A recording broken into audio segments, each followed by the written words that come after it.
pong umalis yung mga nanay. Amen? Sa mga nanay na narito, huwag po kayong magtampo dahil nung nakaraang buwan ay inalala naman natin ang Mother's Day. Kaya ngayon ay para naman sa mga tatay. Sino pong tatay ngayong umaga? Amen. Amen. Basahin po natin ang ating main text, Proverbs chapter 7, verses 1 to 10. Ganito po ang sabi, ang takot sa Panginoon ay ang pasimula ng kaalaman. Ang karunungan at turo ay hinahamak ng hangal. Anak ko, dinggin mo ang turo ng iyong ama at huwag mong pabayaan ang aral ng iyong ina, sapagkat sila'y magandang korona sa iyong ulo at mga kwintas sa iyong leeg. Anak ko, kung ikaw ay akitin ng mga makasalanan, huwag kang pumayag. Amen? Mga ngaral po ko ngayong umaga, reclaiming the dignity of fatherhood. Reclaiming the dignity of fatherhood. Sa Tagalog, pagbawi sa dignidad ng pagiging ama o ng pagiging tatay. Amen? Bakit mo, amen, nasabi ang pastor? Dahil iba ang nangyayari sa panahon natin ngayon. Nasisira ang imahe ng mga tatay. Amen? Kaya ang pamagat ko ay reclaiming the dignity, pagbawi sa dignidad ng tatay. Alam nyo, mga kapatid o sa mga tatay na narito, dapat ay may dignidad ang isang tatay. Andiyan pa po ba kayo, mga ama ng tahanan? Amen? Kapag sinabing dignity, sabi dyan sa harapan, tatagalogin ko na lang, ang dignidad, amen, ay ang estado o kalidad ng pagiging karapat-dapat sa karangalan o paggalang. Ito ang nakakalungkot na nangyayari ngayon. May mga asawang babae at mga anak na nawawala ang kanilang respeto sa kanilang tatay. Tama po ba? Nawawala ang dignidad ng kanilang tatay. Amen? At hindi po natutuwa ang Diyos sa ganon. Hindi po yun ang kalooban ng Panginoon sa mga tatay. Kaya ngayong umaga, amen, tulungan tayo ng Panginoon na maibalik natin ang dignidad ng isang pagiging tatay. Amen? Tayo po muna ay manalangin, Panginoon. Marami pong salamat sa mga salita mo, O Diyos, na aming matatanggap ngayong umaga. Magbukas ka ng mga puso't isipan, lalo na sa mga ama ng tahanan na naririto. Personal kang mangusap at magpakahayag sa amin, Panginoon. Ito pong aming panalangin sa pangalan ni Jesus. Lahat ay magsabi na Amen. Palakpakan natin ang ating Panginoon. Praise God. Reclaiming the dignity of fatherhood. Una po natin pag-usapan, father's duties. Father's duties, ang mga tungkulin ng tatay. Sino po ang nakakaalam na ang tatay ay meron pong mga tungkulin na dapat gampanan? Gaya po ng sabi ko kanina, may mga asawang babae at merong mga anak na nawawala ang kanilang respeto o ang kanilang paggalang sa kanilang tatay. Bakit? Dahil hindi nagagampanan ng tama ng tatay ang kanyang tungkulin, lalo na sa kanyang pamilya. Amen. Bakit, Pastor? May mga tatay kasi na violente. Tama po ba? May mga tatay kasi na nananakit. Tama po ba? May mga tatay po kasi na mabisyo. Tama po ba? May mga tatay po kasi na tamad. Tama po ba? May mga tatay po kasi na ayaw tumanggap ng responsibilidad. Tama po ba? Amen. Kaya ang resulta, mga kapatid, marami ang kinakahiya nila ang asawa nilang lalaki. Binabaliwala o binababa nila ang reputasyon ng kanilang mister. Binabaliwala nila ang kanilang tatay. Amen? Meron ngang ginawang interview sa London ng isang journalist. Ang tanong niya ay ganito, what are men good for? Nag-ikot-ikot siya, nagtanong siya ng mga tao, lalaki at babae. Ang sabi niya, ano ba ang mabuti sa lalaki? O ano ba ang mabuti sa tatay? O saan ba magaling ang lalaki? O saan ba magaling ang tatay? Sabi ng isang lalaki na sumagot, sabi niya, not a lot. Hindi marami. Sabi naman ng grupo ng mga babae, nothing. Wala. Saan magaling ang lalaki? Wala. Sabi nung isang tinanong doon sa London, wala. Tapos ang sagot naman ng isa, ang kailangan natin ngayon ay mas kaunti na lang, kaunting tradisyonal na pagkalalaki. At sa halip, amen, na isang tradisyonal na paraan ng pambabae para sa napakaraming problema. Dahil daw, ang babae daw ang magaling sa lahat. So narito po ang sagot ng mga tao, mga kapatid. Karamihan sa sagot nila nakakalungkot sa paglalarawan nila sa mga lalaki o sa mga tatay ay negatibo. Amen po ba? Amen. Walang paggalang at walang pagpapahalaga. Pero mga kapatid, hindi ganon ang disenyo ng Diyos para sa tatay. Hindi ganon ang plano ng Diyos sa mga tatay. Amen? Mga tatay, tingin kayo lahat sa akin. Ang tatay ay napakahalaga sa Diyos. Mahalaga ang iyong tungkulin na ginagampanan bilang isang tatay. Amen po ba? Kapag binasa nyo ang Bible, mga kapatid, ang pagpapakilala ng Diyos sa kanyang sarili, alam niyo ba kung ano pagpapakilala ng Diyos sa kanyang sarili? Siya ay Diyos ng mga tatay. Ulitin ko, siya ay Diyos ng mga tatay. Exodus 3:15, sinabi pa ng Diyos kay Moises, ganitong sasabihin mo sa mga anak ni Israel, sinugo ako sa inyo ng Panginoon, ang Diyos ng inyong mga ninuno, ang Diyos ni Abraham, ang Diyos ni Isaac, at ang Diyos ni Jacob. Ito ang aking pangalan magpakailanman, at ito ang itatawag sa akin ng lahat ng mga lahi. Ito pong tagpo na binasa natin, amen, ay susuguin ng Diyos si Moses para iligtas ang Israel sa pagkaalipin ng maraming taon sa Egypt. Pero sabi ni Moses sa Diyos, Panginoon, pagpunta ko doon, at kapag tinanong ako ng mga Israelita kung sino ang nagsugo sa akin sa kanila, ano ang pangalan na sasabihin ko sa kanila? Amen. Tapos ang sagot ng Diyos kay Moises ay ito, ganito ang sasabihin mo sa mga anak ni Israel, sinugo ako sa inyo ng Panginoon, ang Diyos ng inyong mga ninuno, ang Diyos ni Abraham, ang Diyos ni Isaac, at ang Diyos ni Jacob. Pansinin niyo mga kapatid ang pagpapakilala ng Diyos sa kanyang sarili. Ako ang Diyos ni Abraham na isang tatay. Ako ang Diyos ni Isaac na isang tatay. At ako ang Diyos ni Jacob na isang tatay. Amen? Hindi sinabi ng Diyos na, Moses, ganito ipapakilala mo sa mga Israelita. Ako ang Diyos ni Sarah, na asawa ni Abraham. Ako ang Diyos ni Rebecca, na asawa ni Isaac. At ako ang Diyos ni Rachel, na asawa ni Jacob. No. Ang sinabi ng Diyos, ako ang Diyos ni Abraham, ni Isaac, at ni Jacob. Lahat ng mga binanggit na tatlong yon, mga tatay. Amen? Hallelujah! Mga kapatid, pinapakilala ng Diyos ang kanyang sarili sa pamamagitan ng pag-mention ng mga pangalan ng mga tatay. Ito ay pagpapakita na may dignidad ang tatay sa Diyos. Mga tatay, may dignidad ka sa Diyos. Binigyan ng dignidad ng Diyos ang tatay dahil yun naman talaga dapat. Ang problema lang kasi ngayon mga kapatid sa panahon natin ay hindi ito alam ng mga tatay. Ng maraming mga tatay. At yun ang dahilan mga kapatid, bakit may mga church na ganito. Alam niyo mga kapatid, ang church hindi lang para sa pambabae. Amen? Alam niyo mga kapatid, dapat nga ang church ay para sa mga lalaki. Kasi tingnan mo, pinakilala ng Diyos, Diyos ni Abraham, ni Isaac, ni Jacob, tapos ang mga tao sa loob ng church, puro babae. Amen po ba? Hallelujah. Kaya mga kapatid, yun na lang yung aking puso. Bakit ako'y natutuwa, nagagalak kapag merong mga lalaki, merong mga tatay sa loob ng church. Panginoon, ito yung gusto mo, ito yung kalooban mo, pamilya, hindi lang yung nanay at mga anak mo, di kasama pati yung kanilang tatay. Amen? Hallelujah, mga tatay. Amen. Kung gusto mong maibalik ang dignidad mo bilang tatay, narito ang mga tungkulin na dapat mong gampanan. Una, amen, ang tungkulin ng tatay ay leader. Ulitin ko, ang tungkulin ng tatay ay leader. Tatay, leader ka. Tama ang narinig mo. Ikaw ang tatay, tingin sa akin ulit, mga tatay. Mga tatay, ikaw ang leader. Hindi si Mrs.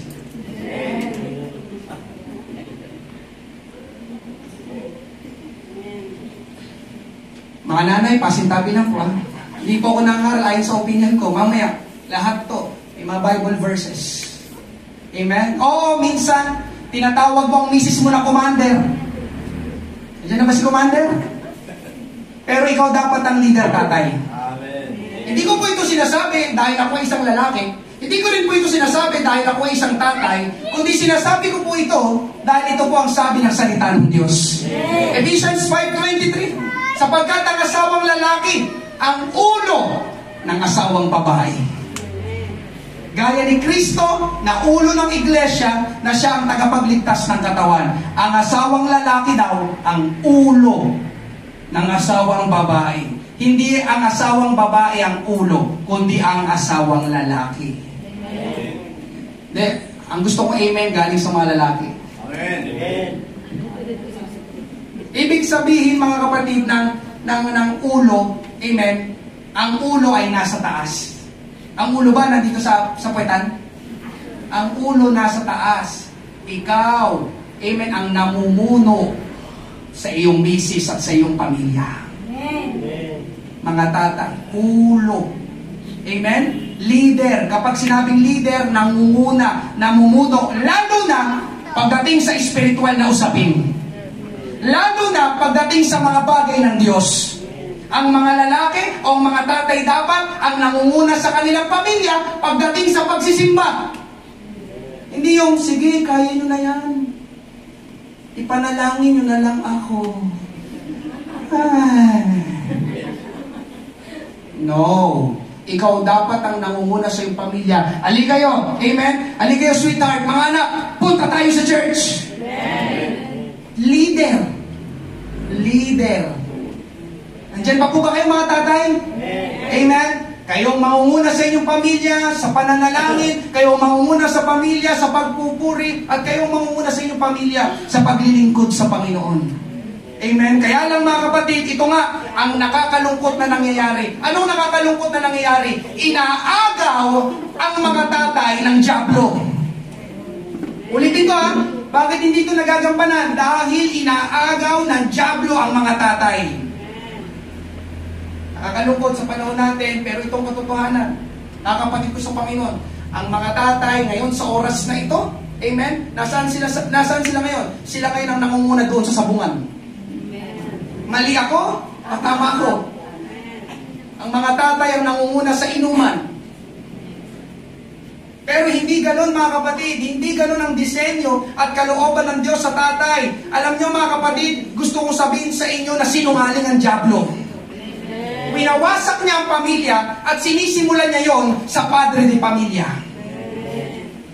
Amen? Mga tatay, kung gusto mong ng maayos na buhay, masayang pag-aasawa at pagpapamilya, ito dapat ang pagkakasunod-sunod ng iyong priorities. Listen, mga tatay. Amen? Ano ang una? Una, ang Panginoong Hesus. Ikalawa, mga kapatid, ang pamilya. Ikatlo, church. Ikaapat, ibigay na natin sa trabaho. At doon pa lang papasok yung iba pagtapos ng apat na yon. Pero yung apat na yon ang dapat na priority natin. Nakuha mo ba? Ang Panginoong Hesus, pamilya, church, trabaho. Andiyan pa po ba kayo mga tatay? Inuna ko ang Panginoong Hesus dahil yun ang dapat. Laging una ang Panginoong Hesus sa ating buhay. Tapos, sunod ay pamilya. Ulitin ko, sunod ay pamilya. Pakinggan mo ito, kapatid ko sa Panginoon, lalo na sa mga tatay.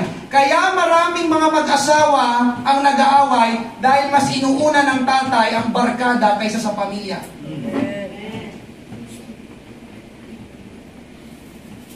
Kaya pag uwi sa bahay,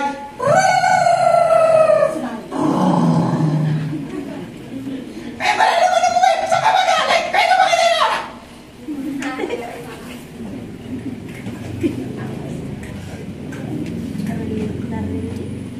Alam niyo mga kapatid, amen, sa mga tatay na nandito, una na dapat ang pamilya kaysa sa barkada. Ulitin ko, sa mga tatay na nandito, una na dapat ang pamilya kaysa sa barkada. Mas marami ka ng oras dapat sa iyong pamilya kaysa sa iyong mga kaibigan. Kaysa sa iyong mga paggala kasama ang kaibigan. Bakit? Dahil ikaw ay tatay na. Parang ngayon ng mga tatay Sa mga tatay na narito, mga kapatid, ilang oras ang ginugugol mo sa iyong pamilya? Sa iyong mga anak, at ilang oras ang ginugugol mo sa labas kasama ang ibang tao? O yung mga kaibigan. Amen. Sabi ng isang doktor, si Dr. Barry Brazelton, tatagalugin ko na lang, nandiyan po yun sa harapan, ang pakikasangkot, si Dr. Barry Brazelton ay isang doktor na pediatrician. Ibig sabihin siya ay doktor ng mga bata. Amen. Sabi niya ganito, ang pakikisangkot ng isang ama sa isang anak ay nagpapataas ng IQ ng bata. Ang motibasyon ng bata na matuto at ang tiwala sa sarili ng bata.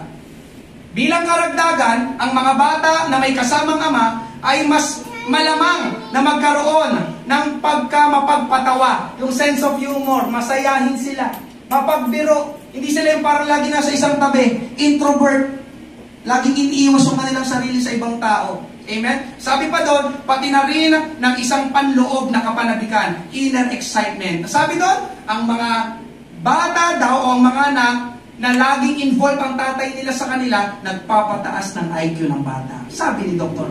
Barry Brazelton. Kaya mga tatay, amen, ngayong umaga, paglaanan mo ng maraming oras ang iyong pamilya. Ang iyong mga anak, kung nasa inyong tahanan pa, amen, yung mailapit natin sa kanila ang malapit na relasyon ng mag-ama. Amen? Ikalawa na tungkulin ng tatay. Amen? Ikalawa na tungkulin, mahalin ninyo ang inyong sariling asawa. Walang nag-amen. Wala akong kausap na tatay ngayong umaga. Mahalin ninyo ang inyong sariling asawa. Ephesians 5:25, mga lalaki, mahalin ninyo ang inyong asawa.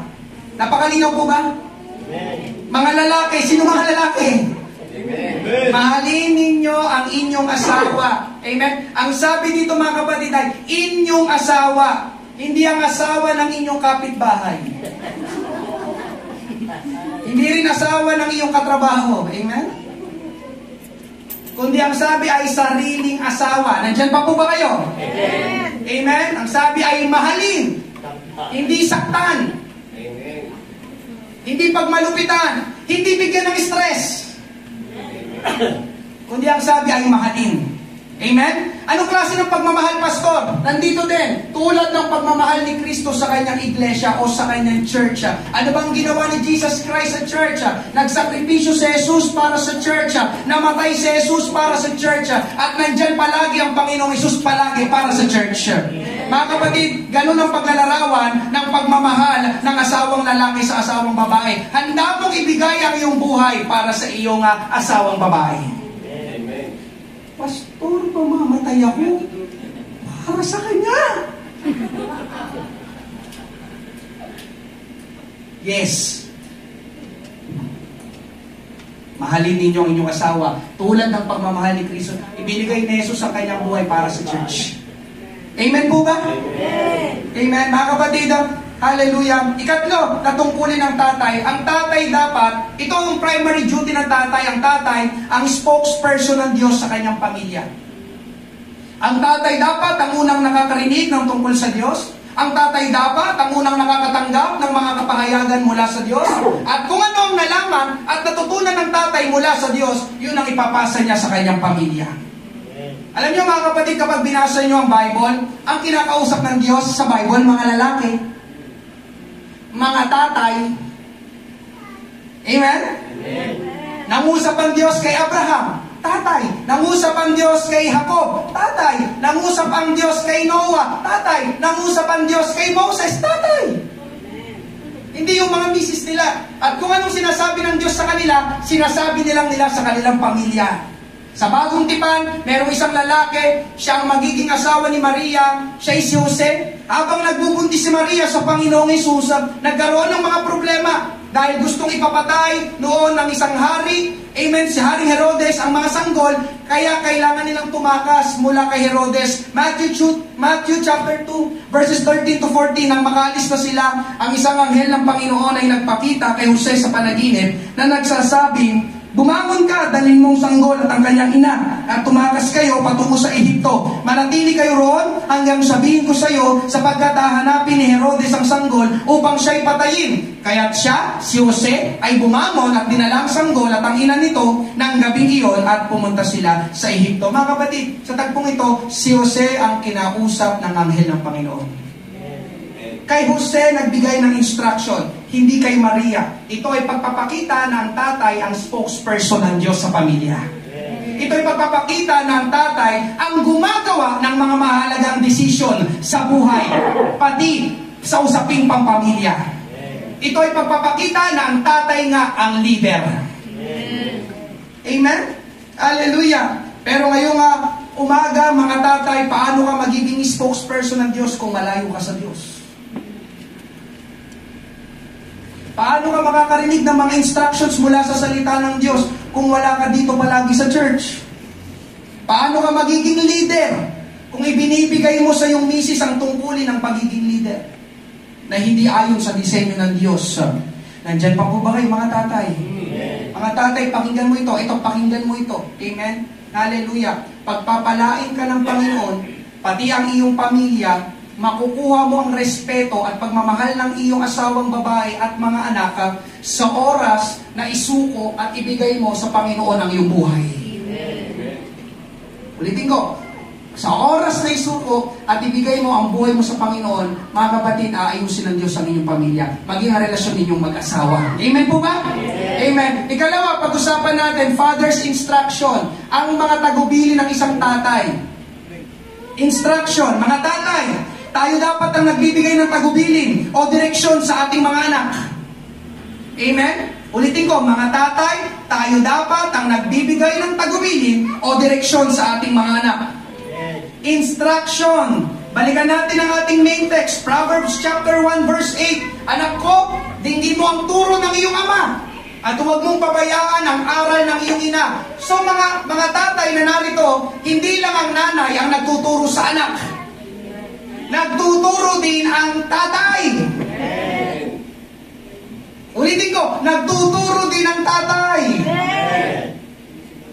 Oo, alam ko po, marami sa inyo mga tatay, amen, ay abala sa trabaho. Yes, salamat sa ating Panginoon para kumita ng pera. Pero alam niyo ba, pakinggan mo ito mga tatay, malaking porsyento na napapariwala ang anak na malayo ang kanyang magulang, amen, lalo na sa kanyang tatay. Napapariwala ang anak na malayo siya sa kanyang magulang, lalo na sa kanyang tatay. Malimit na ginagamit ni Pastor Boyet, yung ating pastor sa Mandaluyong, amen, sa kanyang mga pangangaral, yung minsang naimbitahan siya na mangaral sa isang paaralan, sa Candelaria ba o sa Chaong Quezon nata, nakalimutan ko na, amen. Ito ay meeting, PTA meeting ng mga magulang. So nangaral si Pastor Boyet, pagtapos niya mangaral, lumapit yung principal ng school na yon. At ang sabi niya kay Pastor Boyet, Pastor, ang nangungunang problema namin dito sa paaralan ay yung mga estudyante na ang kanilang mga magulang ay nasa abroad. Ang nangungunang problema namin dito sa school ay yung mga estudyante na ang kanilang mga magulang ay nasa abroad. Isipin nyo ito mga kapatid ko sa Panginoon, nandoon ang mga magulang nila sa abroad para magtrabaho at para mabigyan sila ng magandang buhay. Tama po ba? Ang kanilang mga anak. Pero iba ang nagiging buhay ng kanilang anak dito sa Pilipinas. Napapariwala, napapahamak. Bakit? Dahil walang magulang na nagtuturo sa kanila. Mga magulang, tingin kayo sa akin, mga tatay na narito, meron kang magagawa na ikaw lang ang makakagawa para sa iyong mga anak. Amen? Aminin na natin, yes, may mga taong pwedeng magmalasakit sa kanila, kamag-anak natin, pinsan, tito, tita, pero mga tatay, amen, iba ang pagmamahal mo. At ikaw lang, amen, ang may kayang gawin na ikaw lang makakagawa sa iyong mga anak. Amen. Amen po ba? Amen. Kapag iniwanan at hindi mo naturuan ng iyong mga anak, magkakaproblema ang iyong pamilya.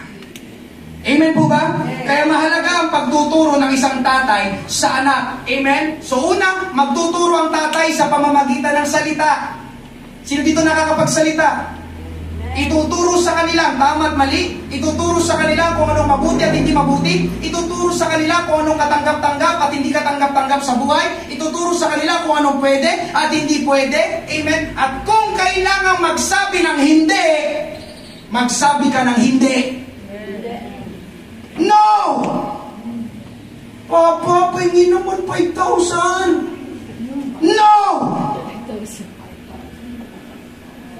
Amen po ba? Magsabi, sino sa inyo dito hindi nagsasabi ng hindi? Ang nangyayari ngayon, madali tayong napapaikot ng ating mga anak. Konting iyak, bumibigay tayo.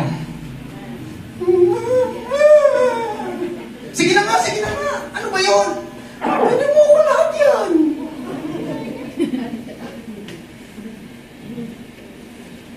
Mga tatay, mga magulang, may mga oras na kailangan natin magsabi ng hindi sa kanila. Lalo na kung alam natin na hindi tama ang gagawin nila. Lalo na kung hindi mabuti ang pupuntahan nila. Ang pagtuturo, listen mga tatay, ang pagtuturo o ang pagsasabi ng hindi, ng no sa ating mga anak ay pag-iingat sa kanila. Amen. Pag nagno-no ka, hindi ka nagiging masama. Ang totoo pa nga ay iniingatan mo sila. Anak, hindi kita pinapayagan kasi baka mapahama ka doon. Anak, hindi kita binibigyan. Amen? Baka kung ano lang gawin mo. Amen? Iniingatan kita, anak. Amen po ba? Amen. Ikalawa, mga kapatid, magtuturo ang tatay sa pamamagitan ng halimbawa. Salita, halimbawa. Amen? Yung nakikita sa'yo, ibig sabihin ng halimbawa, yung ginagawa mo. Amen? Tandaan mo ito, tatay. Amen? Tingin kayo lahat sa akin. Kapag ang sinasabi mo ay iba sa ginagawa mo, pakinggan mo ito, laging mananalo ang ginagawa mo. What you say versus what you do will always win. Amen? Mas paniniwalaan ang nakikita sa'yo. Amen? Meron tayong kasabihan, action speaks louder than words. Kaya sinasabi mo, tinuturo mo sa pamamagitan ng salita, at yung nakikita nila sa'yo, ang laging mananalo ay yung nakikita nila sa'yo. Amen? Mas kapanipaniwala ang nakikita sa atin kaysa sa sinasabi lang natin. Amen po ba? Kaya hindi tayo pwedeng magturo sa mga bata na hindi naman natin ginagawa. Andiyan pa po ba kayo? Anak, huwag ka maninigarilyo. Pero naninigarilyo ka. Anak, huwag ka mag-iinom. Pero umiinom ka. Anak, huwag ka mananakit na babae. Pero sinasaktan mo misis mo. Maniwala ka, tatay. Masusundin nila yung nakikita nila sa'yo. Nandiyan pa po ba kayo? Nandiyan pa po ba kayo? Bakit? Dahil ang ating mga mata ay merong malaking ginagampanan sa ating buhay. Pinangaral ko na ito dito sa church, watching our eyes. Pagbabantay sa ating mga mata. Ang ating mga mata, kapatid ko sa Panginoon, ay lagusan o pasukan. Pasukan ng mga bagay-bagay, pasukan ng mga prinsipyo, pasukan ng mga opinyon, pasukan ng mga pananaw. Amen? Karamihan sa mga impormasyon na pumapasok sa ating puso at isipan, dumadaan ang lahat ng iyon sa ating mga mata. Nakita muna natin bago natin ginaya. Bakit kaya nasuot mo? Kasi pwede nakita mo yan sa iba. Bakit kaya na-style ang buhok mo? Kasi nakita mo yan sa iba. Tama po ba? Karamihan sa mga impormasyon na pumapasok sa iyong puso at isipan, dumadaan lahat sa mata. At sinong naniniwala ngayong umaga, mga kapatid, pakinggan mo ito, sinong naniniwala ngayong umaga na ang mga bata ay magaling manggaya?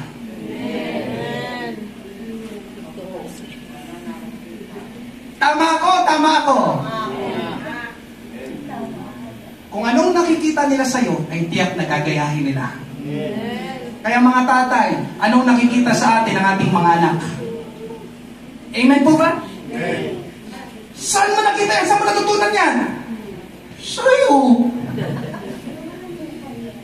Amen? Isa pa sa mga tagubilin na dapat gawin ng tatay ay magbigay ng babala. Listen, magbigay ng warning, magbigay ng babala. Proverbs 1:10, anak ko, kung ikaw ay akitin ng mga makasalanan, huwag kang pumayag. Tatay, amen, napakaganda talatang ito. Sabihin mo ito sa iyong mga anak, magbigay ka ng ganito babala sa iyong mga anak. Amen? Bakit? Mga tatay, maraming pagkakataon na hindi nakikita ng ating mga anak ang panganib sa harapan nila.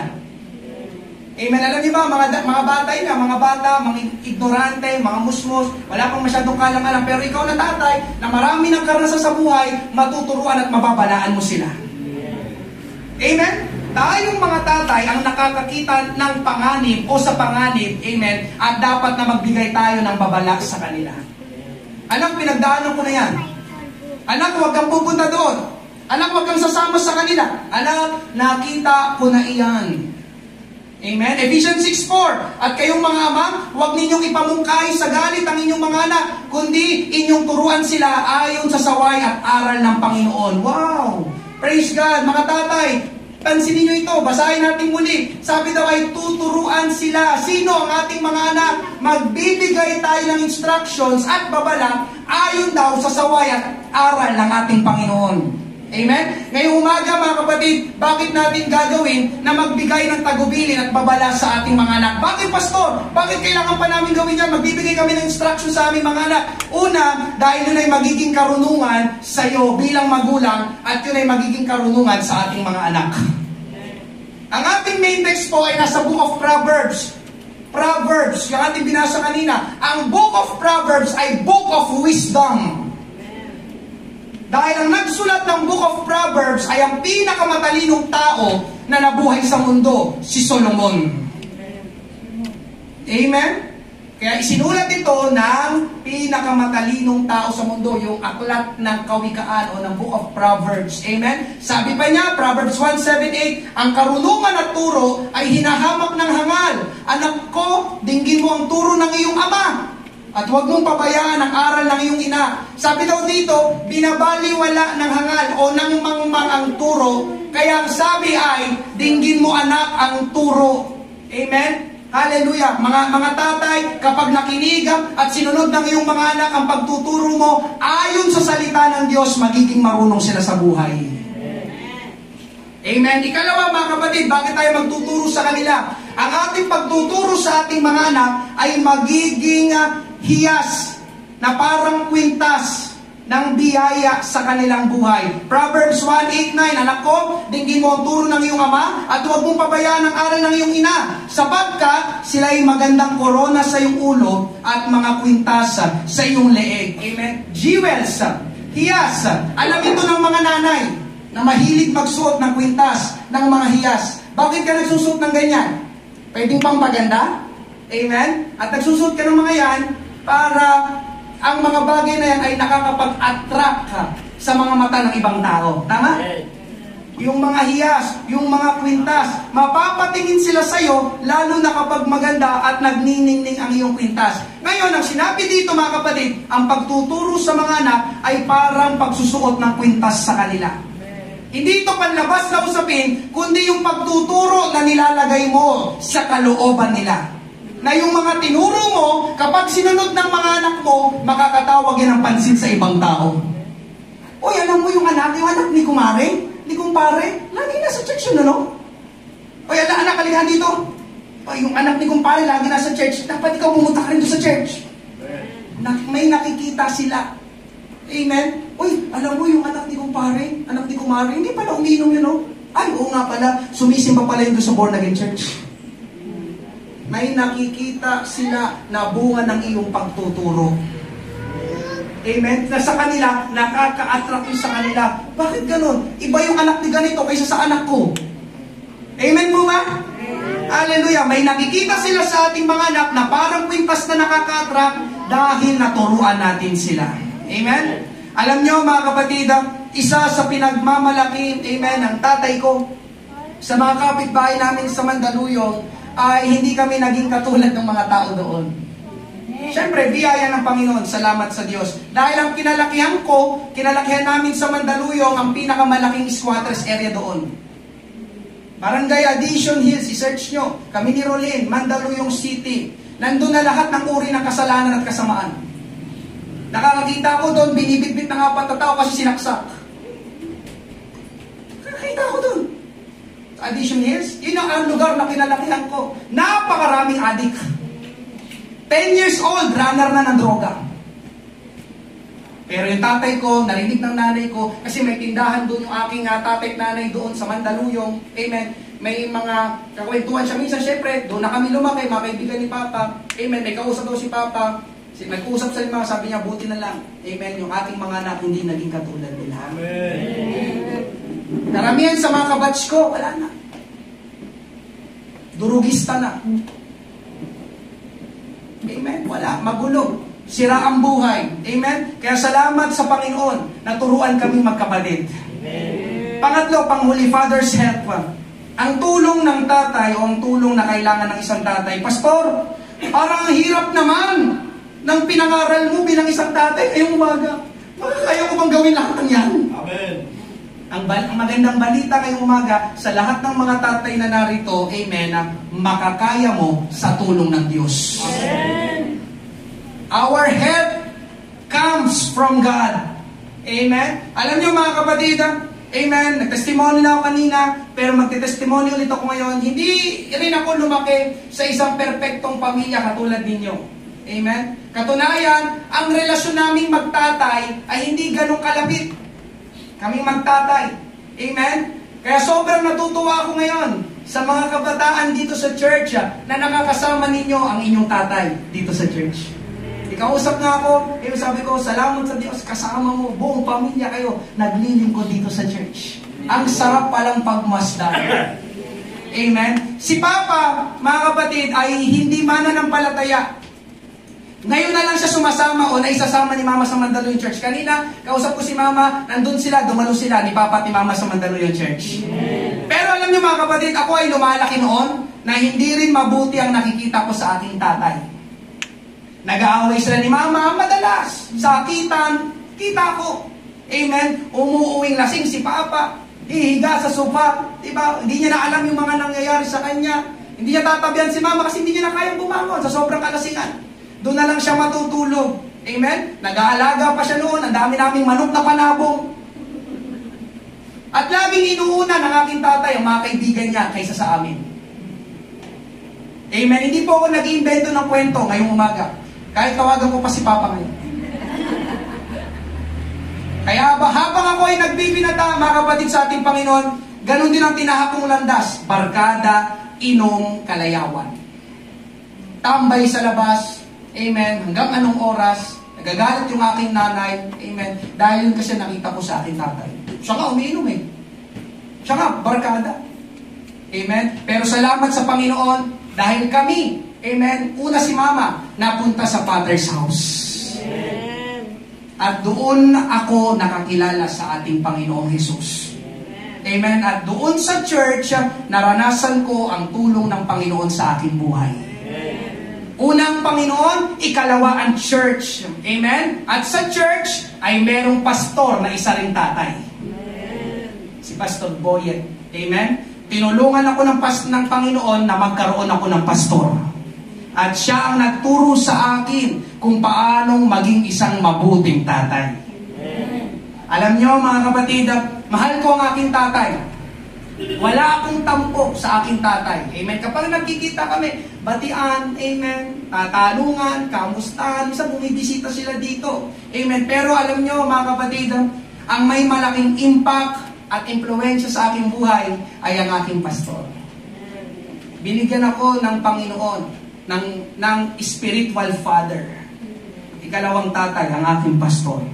Ngayong umaga, hindi man ako matanda, amen, o kasing tanda, sorry for the word, kaysa sa marami sa inyo, pero meron akong naging magandang halimbawa sa pagiging tatay na pwede ko rin ibahagi sa inyo. Amen. Amen. Ako rin po ay produkto ng church. Meron ding nagpastor sa akin, kaya ako nakakatayo ng ganito sa inyong harapan. Amen? Kaya totoo ang sabi, Jeremiah 29:12-13, panghuling talata, kung magkagayon, tatawag at mananalangin kayo sa akin at diringgin ko kayo. Kung lalapit kayo sa akin ng buong puso, tutulungan ko kayo. Ito ang sabi ng Panginoon. Kaya ang unang hakbang, tatay, pastor, paano ko magagawa yung mga tungkulin na yan bilang isang tatay? Ang una mong gawin, lumapit ka sa Panginoon ng buong puso, tutulungan ka niya. Tutulungan ka niya. Amen? At narito rin ako mga kapatid, gusto ko rin tumulong sa iyo. Sa iyong pag-aasawa, sa iyong pagpapamilya. Amen? Hallelujah. Ngayong umaga mga kapatid, reclaiming the dignity of fatherhood. May dignidad dapat ang isang tatay. Ulitin ko, may dignidad dapat ang isang tatay. Hindi pinapahiya, hindi binababa, hindi binabaliwala. Mga kapatid, ang tatay ay mahalaga sa Diyos. Ang tatay ang ginawang leader ng Diyos sa pamilya. Amen? Ikaw ang dapat ang nangunguna, ikaw dapat ang namumuno sa iyong pamilya. At umpisahan mo yun, amen, sa pamamagitan ng pagpunta mo palagi dito sa church. Unahin mo ang Panginoon ang mga bagay ng Diyos. Amen? Ngayong umaga, palakpakan, purihin natin ang ating Panginoon. Praise God. Sorry, nakalimutan ko. Picture nyo na lang. Father, is a powerful influence in children's lives. Amen? Ang tatay daw ay may malaking magagawa at impluensya para sa ating mga anak. Tatay, ikaw yun. At sa mga magiging tatay pa na narito, salamat, nakapakinig ka na ng Father's Day sermon o ng preaching. Amen? Ngayong umaga, magsiyuko po tayong lahat. Praise God. Thank you, Lord. Hallelujah. Salamat sa salita ng Diyos. Niniwala ko, Panginoon, may kinausap ka ng mga ama ng tahanan ngayong umaga. Mahal mo ang mga tatay, Panginoon Diyos. Mahalaga sa iyo ang mga tatay, Panginoon. Hindi mo nais, Panginoon Diyos, na inaagaw ng dyablo, inaagaw ng sanlibutan ng mga ama ng tahanan. Sila dapat ay narito sa iyong gawain, Panginoon. Inuuna ka, pinapahalagahan ka, pinupuri at sinasamba ka. Panginoon, tulungan mo, hallelujah, ang bawat ama ng tahanan na narito. Ako po'y magbabakasakali ngayong umaga, amen, sa amin pong mga first time, habang ang bawat isa po ay nakayuko, ngayong umaga walang nakatingin sa katabi, sa lahat po ng mga first time, amen, narinig mo kanina, o aming inawit kanina, sukdulan ng biyaya ng ating Panginoong Hesus. Kahit tayo ay hindi karapat-dapat, tayo ay naging hindi karapat-dapat dahil sa ating mga kasalanan. Sabi ng Bible, ang kasalanan ay may kabayaran. Ang kabayaran ay kamatayan. Pero salamat, ang ating Panginoong Hesus, inako niya ang lahat ng ating mga kasalanan. Dinala niya doon sa krus. Ipinako siya. Siya'y namatay para matubos at mabayaran ang ating mga kasalanan. Pagkalipas ng 3 araw, siya'y nabuhay muli upang tayo ay magmana ng buhay na walang hanggan. Ngayong umaga, amen, ako'y mananawagan sa ating mga first time. Tanggapin mo si Jesus sa iyong buhay. Hindi ako nag-aalok ng panibagong relihiyon. Ang amin pong church dito ay hindi isang relihiyon o hindi relihiyon ang aming tinataas. Ang aming tinataas ay ang tunay at buhay na Diyos. Ang kanyang pangalan ay Jesus Christ. Hindi relihiyon ang kailangan ng tao. Napakarami ng relihiyon sa ating bansa. Pero kamusta ang buhay ng tao? Nabago ba sila ng relihiyon? Naayos ba ang kanilang buhay dahil sa relihiyon? Hindi na ba sila gumagawa ng kasalanan, ng mga masamang bagay dahil sa relihiyon? Hindi. Ang kailangan ng tao ay personal na relasyon sa ating Panginoong Hesus. At yun ang aming inaalok sa inyo ngayong umaga. Amen. Pwede ko bang makita ang iyong kamay? Ngayong umaga, para po sa ating mga first time, nais namin kayong samahan sa panalangin. Salamat, salamat, praise God. Brother Francis, thank you Lord. Natutuwa ako at mas natutuwa ang Diyos ngayong umaga. Amen, praise God. Pwede po bang lumapit dito lahat ng mga nagtaas ng kamay? Amen. Mananalangin po tayo, sabay-sabay, sa lahat po ng mga nagtaas ng kamay. Praise God. Thank you Lord. Wow! Hallelujah! Napakagandang tanawin ngayong umaga, mga tumatanggap sa ating Panginoong Hesus. Ang sabi ng Bible, kung meron man na nagsisisi na ganyan, dito po, nakilaras po sa akin, nakarap po sa akin. Thank you po. Amen. Hallelujah. Mga kapatid sa ating Panginoon, sabi sa Luke chapter 15, kung meron man na nagsisisi ng kanyang kasalanan, nanunumbalik sa ating Panginoon, ang langit ay nagdidiwang sa oras na ito. Amen. At itong 5 ito, mga kapatid, sinisigurado ko, amen, merong malaking kagalakan ngayon sa langit. Amen. Praise God. Para po sa lahat ng mga narito. Amen. Mga tatay na narito, sa mga kabataan na narito, tatanggapin natin si Jesus Christ sa ating buhay. Jesus is not a religion. Hindi relihiyon si Jesus. Sapagkat ang relihiyon ay patay. Subalit si Jesus ay buhay. Amen. Hindi relihiyon ang kailangan ng tao. Si Jesus ang kailangan ng tao. Napakinggan niyo yung nag-testimony kanina bago kumanta. Adik, walang direksyon ng buhay, puro sarilang iniisip, pero nang pahintulutan niya na pumasok sa Jesus sa kanyang buhay, na bago ang kanyang buhay, naayos sa kanyang pamilya, kahit at ngayon lang, naglilingkod silang lahat sa ating Panginoon.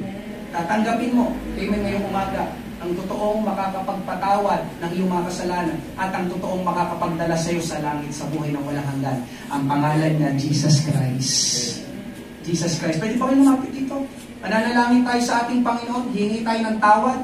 Amen. Sabi ng Bible, lahat tayo nagkasala, makasalanan. Amen. At hindi yung kayang alisin ng kabaitan. Hindi yung kayang alisin ng relihiyon. Hindi rin yung kayang alisin ng pananalapi. Ang makakapaglinis sa atin at makakapagpatawad ng ating mga kasalanan ay ang banal na dugo ni Jesus. Kaya ngayong umaga, mananalangin tayo. Amen? Pilit nyo inyong mga mata, magbibigkas ako ng panalangin, sundin nyo na may lumalabas na tinig sa inyong bibig. Amen? Sabihin nyo ganito, Panginoong Diyos. Sabihin nyo ganito, Panginoong Diyos. Ako'y lumalapit sa iyo sa oras na ito. nagpapakumbabang puso, aking inaamin na ako'y makasalanan at hindi matuwid sa iyong harapan. Panginoong Jesus, hinihingi ko ng tawad ang lahat aking mga kasalanan na aking inisip, aking sinabi, aking mga ginawa na hindi nagbigay ng kaluwalhatian sa iyo. Panginoong Jesus, nagpapasalamat ako sa iyong ginawa doon sa krus na ikaw ay namatay para sa akin. Kahit hindi ako karapat-dapat, ibinigay mo pa rin ang iyong buhay para ikaw ang maghirap at mamatay doon sa krus ng Kalbaryo. Panginoong Jesus, tinatanggap kita bilang Panginoon at tagapagligtas ng aking buhay. Pumasok ka sa oras na ito sa aking puso. Pagharian mo ang aking buhay. Tinatanggap ko na ang kapatawaran, ang kaligtasan, at ang buhay na walang hanggan sa langit. Ito ang aking panalangin sa pangalan ni Jesus. Amen. Kung kayo mag-pray, Panginoon, marami pong salamat o Diyos sa limang napakahalagang mga kaluluwang ito, Panginoon, na dinala mo sa church mo, Diyos. Mahalaga, Panginoon, ang bawat tao, o Diyos, sa iyong paningin, Panginoon. Ito ang kalooban mo, ang tao'y makakilala sa iyo, makarinig ng katotohanan mula sa iyong salita, Panginoon Diyos. Maraming salamat, Panginoon, sa ginawa mo, Panginoon Diyos. Hallelujah, sa aming limang bisitang ito, Panginoon. Dalangin ko na ang mga salita mo, o Diyos, ay manatili sa kanilang puso, dalhin nila hanggang sa kanilang pag-uwi, maalala nila ang ginawa mo, Panginoong Hesus, doon sa krus para sa kanila. Maramdaman nila ang pag-ibig, kagandahang loob at kadakilaan mo. Ito pong aming panalangin sa pangalan ni Hesus. Amen. Thank you po. Thank you. Praise God. Mga kapatid na po kayo. Thank you, Lord. Praise God. Praise God. Hallelujah. Ngayong umaga. Amen. Hallelujah. Praise God. Tayo ay tumayong lahat sa ating Panginoon. Praise God. Hallelujah. Dahil ngayon ay Father's Day, amen, mananalangin ako sa lahat ng mga tatay. Praise God. Lapit dito lahat ng mga tatay. Hingin natin yung blessing ng Panginoon ngayong umaga. Hingin natin yung blessing ng Panginoon ngayong umaga. Praise God sa lahat ng mga tatay na narito. Praise God, praise God, praise God. Thank you, Lord. Thank you, Lord. Amen. Sige po, lapit po dito. Amen. I-release natin yung blessing ng Panginoon. Mga tatay, amen. Hallelujah. Ngayong umaga, sinisigurado ko sa inyo, natutuwa ang Diyos sa langit na kayo ay narito sa kanyang gawain ngayong umaga. Praise God. Napakasarap pala sa pakiramdam. Amen. Maraming mga tatay sa loob ng church. Mga tatay, huwag niyo pong baliwalain ang Panginoon, huwag niyo pong baliwalain ang church. Ang church ay ang lugar kung saan gusto ng Panginoon na nandoon ka. Amen. Hindi lang sa ibang mga bagay, sapagkat lahat ng mga bagay dito sa mundo, iiwanan natin lahat yan. Amen. Ang mahalaga sa Panginoon, ikaw, amen, ang iyong pamilya, paglaanan mo palagi ng oras, ang iyong misis, ang iyong mga anak, at higit sa lahat, ibigay mo ang buhay mo sa ating Panginoon. Bakit? Sa oras na gawin mo yon, mga kapatid, mga tatay, amen, sinisigurado ko sa iyo, hindi mo pagsisisihan na pahintulutan mo na ang Diyos gumawa sa iyong buhay. Ngayong umaga, amen, mananalangin tayo. Amen. Lapit kayo ng konti dito. Hingin natin yung pagpapala ng ating Panginoon. Tulungan kayo, mga tatay.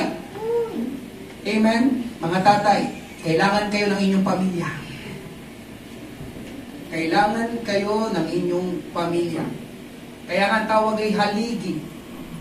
Pundasyon. Ikaw ang sandalan nila. Amen. Pero magagawa mong maging matibay na pundasyon na kapag ang Panginoon ang pundasyon mo sa iyong buhay. Praise God. Mananalangin tayo ngayong umaga. Praise God. Church, pwede ba natin iunat ang ating kamay papunta dito sa mga tatay, maging sa inyong mistera. Praise God. Purihin natin ang Panginoon. Lord, maraming mong salamat. Sa mga aman ng tahanan, Panginoon, na narito, Panginoon Diyos. Lord, we speak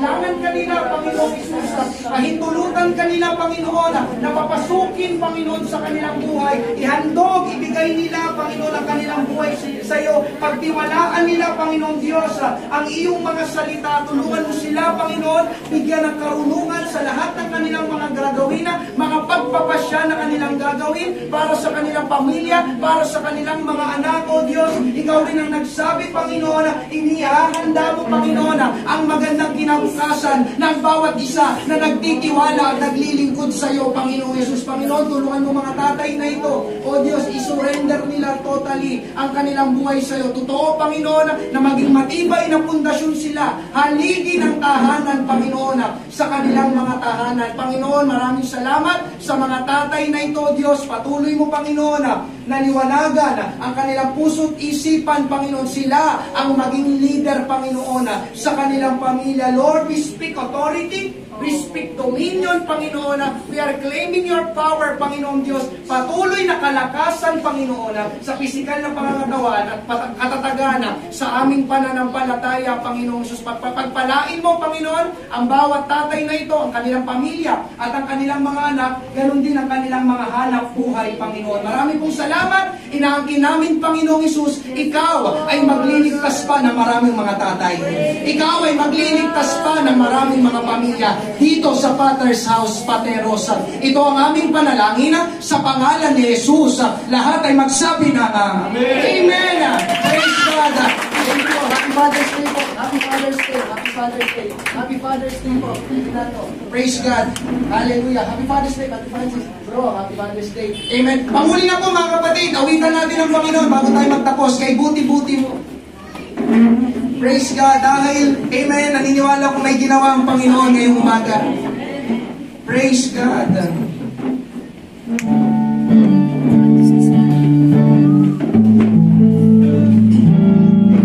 Kay buti-buti mo, Panginoon, sa lahat ng oras, ay lagi nakatulong mahal.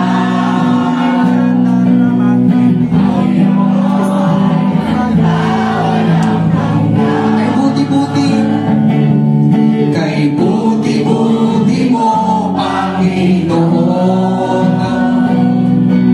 sa lahat ng oras, sa bawat araw, ika'y laging tapat kung magmahalang.